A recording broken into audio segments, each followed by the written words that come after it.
अखिल भारतीय साहित्य परिषद की ओर से भोपाल के विश्व संवाद केंद्र शिवाजी नगर में विश्व रंग में बाल रंग कार्यक्रम का आयोजन किया गया, जो कि बाल साहित्य पर चर्चा एवं कहानी पाठ पर आधारित रहा, जिसमें मुख्य अतिथि के रूप में रविंद्र टैगोर विश्वविद्यालय के निदेशक संतोष चौबे, विशिष्ट अतिथि बाल साहित्य शोध संस्थान महेश सक्सेना और साथ ही सारस्वत अतिथि प्रख्यात कवि पवार राजस्थानी शामिल हुए। बता दें कि इस कार्यक्रम में बच्चों द्वारा कविता की भी प्रस्तुति दी गई और आए अतिथियों ने भी कहानियां सुनाई। वहीं रचनाकार मधुलिका श्रीवास्तव ने सबसे पहले सभी को नमन किया। साथ ही उन्होंने कहा कि अखिल भारतीय परिषद को मैं धन्यवाद देना चाहती हूं कि मुझे इस मंच पर आमंत्रित कर कहानी सुनाने का मौका दिया गया। बता दें कि रचनाकार मधुलिका जी की ओर से पेड़ पौधे जीवन में कितने महत्व रखते हैं, साथ ही गाँव और शहर में पेड़ पौधों की कितनी संख्या है, इस पर एक कविता सुनाई गई। अपनी बाल कहानी जिसका शीर्षक है पेड़ पौधे सुनाने जा रही हूँ। यह कहानी पर्यावरण पर आधारित है। आशा है आप लोगों को पसंद आएगी। कहानी का शीर्षक है पेड़ पौधे। चिंटू की दादी की तबीयत ठीक नहीं होने के कारण वह अपने मम्मी पापा के साथ पूरे 3 साल बाद गांव जा रहा था। वे लोग अपनी गाड़ी से गांव के लिए निकल पड़े। गांव के करीब पहुंचते पहुंचते चिंटू देख रहा था कि हर तरफ बड़े बड़े पेड़ लगे हैं और उन पेड़ों की वजह से छांव भी बहुत है और पेड़ों पर चिड़ियाएं भी बहुत सी दिखाई दे रही हैं, जबकि उसके शहर में तो चिड़ियाएं बहुत कम दिखती थी। उसकी बिल्डिंग में तो एक भी पेड़ नहीं है और जो जमीन है वह भी पक्की है। मम्मी मम्मी देखिए यहाँ कितने पेड़ हैं और चिड़िया भी कितनी तरह तरह की। चिंटू बोला, हाँ बेटा, गांव में जगह बहुत होती है, इसीलिए पेड़ भी बहुत होते हैं, तो चिड़ियों को रहने की जगह भी मिल जाती है। पर मम्मी, शहर में भी तो जगह होती है। बेटा, वहाँ के लोगों के पास रहने की जगह कम पड़ती है तो पेड़ काटने पड़ते हैं। तुम तो अभी इन्हीं को देख लो, मम्मी ने टालने वाले अंदाज में कहा।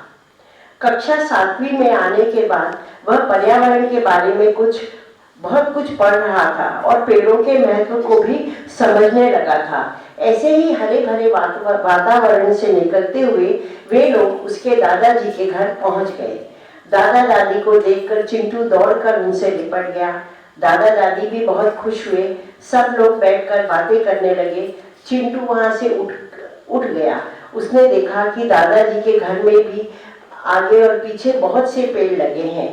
आसपास के घरों में भी कई पेड़ लगे हैं जिन पर तरह तरह के पक्षी दिखाई दे रहे हैं।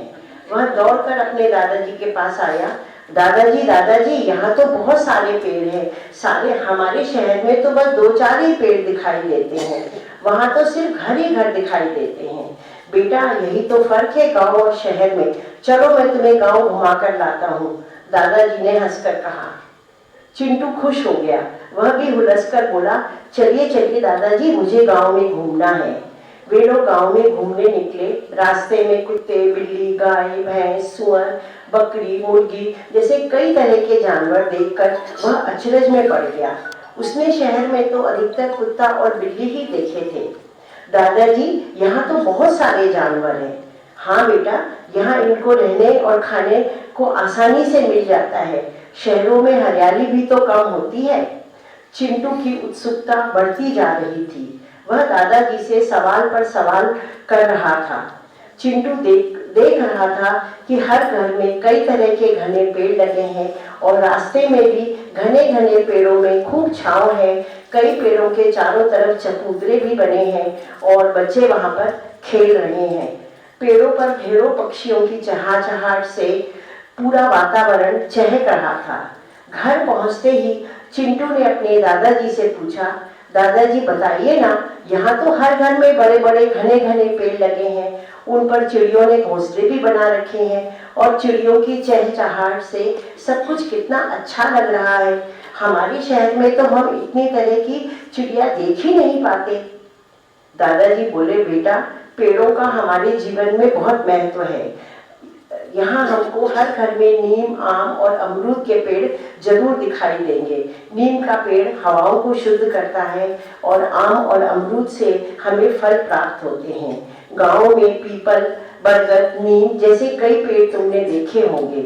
यह वातावरण में ऑक्सीजन को बढ़ाते हैं तथा पर्यावरण को शांत रखते हैं, जिससे हमें ताजगी मिलती है। तो फिर शहरों में क्यों नहीं लगाते? वहाँ भी तो हमें ताजी हवा की जरूरत है।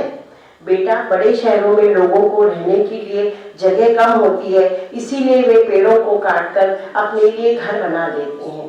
पर दादाजी, इससे वहाँ हरियाली भी तो नहीं रहती, ना ही इतनी अच्छी ताजी हवा होती है।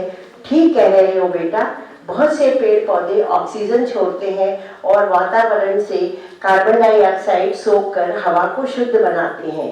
पौधों की पत्तियां भी सल्फर डाइऑक्साइड और नाइट्रोजन डाइऑक्साइड जैसे खतरनाक तत्व अपने में समा लेती हैं और हवा को साफ करती हैं। यही नहीं, कई तरह के प्रदूषक तत्व पौधों की मखमली टहनियों और पत्तियों पर चिपक जाते हैं और पानी पड़ने पर धुल कर बह जाते हैं।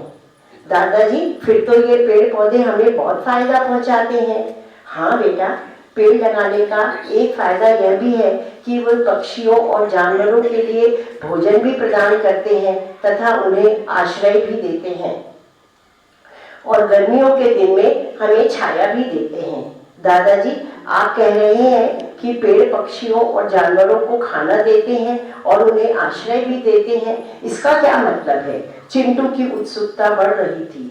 बेटा, पक्षी पेड़ों पर घोंसला बनाते हैं जिससे उन्हें आश्रय मिलता है और पेड़ों पर मकड़ी, बंदर, सांप आदि का भी घर होता है। पेड़ों पर फल लगते हैं जो पक्षियों, जानवरों और मनुष्यों के भोजन के काम आते हैं।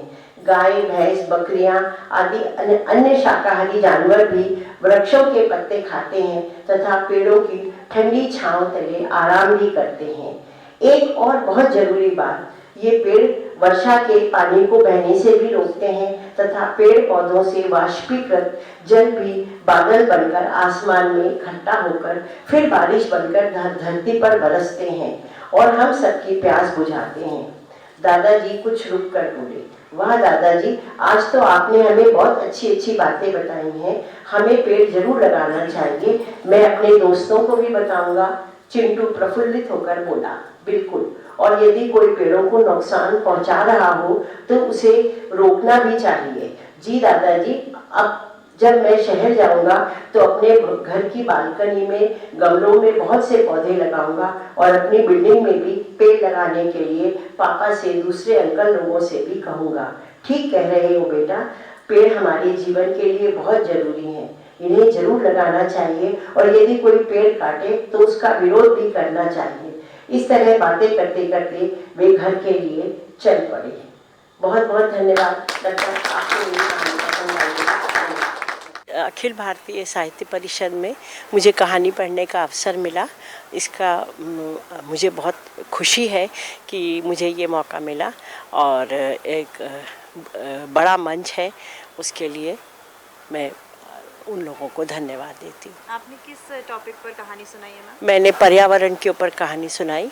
बाल कहानी थी बच्चों के लिए कि पर्यावरण से हमारे गाँव में पेड़ पौधे जैसे लगाए जाते हैं उतने शहरों में नहीं लगाए जाते आजकल बड़ी बड़ी बिल्डिंग्स की वजह से।